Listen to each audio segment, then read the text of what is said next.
The history of our country is falsified.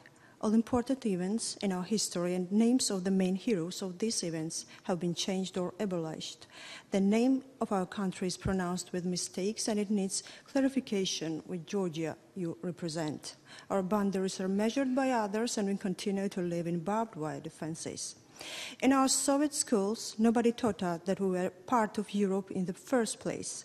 Our story could be well told by the Rabbati Castle that puts a mosque, a synagogue, and a church together in one space. We knew that Metidom of Shushanik was written in the 5th century, but we had no idea that it was a feminist novel. The Night in the Panther Skin, a poem wonderfully blending Christian moral and Islamic aesthetic, was also written in Georgia. Beside an image of a woman in Soviet propaganda, the real images of women have been erased in our history, as the Soviet Union was scared of real, strong, and wise women. After all, they had the reason to fear. Spreading of Christianity is also associated with the name of a woman. The most exciting governing epoch relates the name of a woman governor named the king. Georgia is among those first 20 countries where women could vote. It happened in 1980. We also had a newspaper, Voice of a Georgian Woman, in that period. Editor-in-chief of that newspaper was journalist and feminist Kato Mikeladze. Thousands of Georgians took part in the World War II fighting against fascism. Some of them were even high school students. When the Georgian language faced the risk to be deprived the status of the state language in 1978, seditions on posters for the series of large-scale protests were written with lipsticks. When the Russian army entered the center of the capital on April 9, 1989, soldiers began attacking protesters and used prohibited poison gas, killing women with spades. These victim women and girls have returned independence to my country that had been lost for 70 years. At the same time, when the independent country faced real economic crisis, women tried all legal and illegal ways to reach richer countries. They did not refuse to work physically hard to send money to their families. In the 90s, the money sent by those women to their families saved the Georgian economy. It was the only money circulated in our country at that time. Georgian women were fighting to men centuries ago and to the system of Soviet era, as well as in the period of independence from Russia. Today, their own husbands began destroying them. The statistic of femicide increased in recent years, and it is disaster for the country of 4 million inhabitants. We see our solution in the early upbringing. In the first books for children, we have decided to return disappearing women through these books and tell our children about their uniqueness and strengths from early years. This is a solution nowadays. Actually, we all have passed the fog of the Middle Ages and are not throwing away babies with physical disabilities. Neither we strangle TB-infected people under blankets. But today, we don't trust medicine annotations, are looking at vaccination with doubts, and put children's life at risk. Today, we easily scroll Facebook and ricochet several murder information, war chronicles. We continue scrolling, read headlines of terrifying news, and meanwhile spread butter on a croissant. We don't believe in real stories and feel a kind of alienated. But we are about to cry when a loving pair breaks up in a movie. We feel really emotional. Our heart begins to beat faster when we see actors in theatrical costume, and we know for sure that they put their makeup a few hours ago.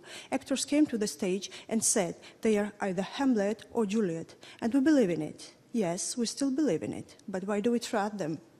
Because there is the right intonation in cinema and theater. The manner of telling stories reminds us of fairy tales and takes us back to childhood, and we recall our first impressions. Those adventures, fears, victory, that atmosphere is always with us, and if you look under a loupe, nothing is so close to life as a fairy tale, with its mystery, suspense, difficulties, with inevitability of fighting, old kings, beautiful girls and boys, with kindness and evil. These unbelievable stories have formed the trust into the real life. Accordingly, perception and association of our children and at their early stage should understand that a pink dress does not mean success and certainly does not guarantee happiness. A girl is attractive when she is strong, is not scared, writes interesting books, drives a helicopter and wins wars. In such cases, we would lose less energy for realizing the lightness, which sometimes is associated with complexity. That's why we're returning strong women to fairy tales.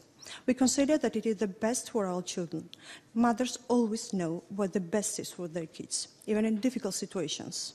For example, Jonathan Little, in his wonderful novel, The Kindly Ones, writes that during World War II, a mother, while standing in a line and waiting to be shot together with her husband and 3 kids, asked German soldiers to shoot her kids to immediate death so that they could avoid suffering. The mother was choosing the best for her kids in that very moment. In our country, like in other countries, most children lack lots of good. My colleagues and I cannot establish a special nationwide programs to effectively fight poverty, but we can write. We can write fairy tales that would be told by a mother or someone who loves like a mother. Most of fairy tale authors come from one generation. My generation was lucky enough. We understood that whenever you go, you should take your true story with you. You should tell your own stories. If a story is told with interest and sincerely, it would find its listener. My generation has revenge to that time, which was breaking us when we were teens and was separating us from the rest of the world. We have transformed those pains into literature and film stories. Today, the 90s is the rich medium for us from where we can pick different and unbelievable stories, long or short, very ridiculous and rather painful.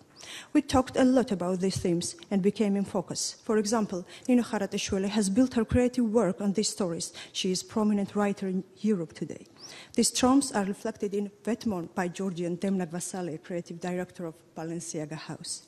To the end, we are gathered here on the most serious platform in the world in the context of fairy tales. If it is so, please assume my words as throwing a comb behind to grow a forest or mountains with thousands of teeth between a runner and a monster chaser, like they do it in fairy tales. After all, a comb changes a lot in tales. Thank you very much.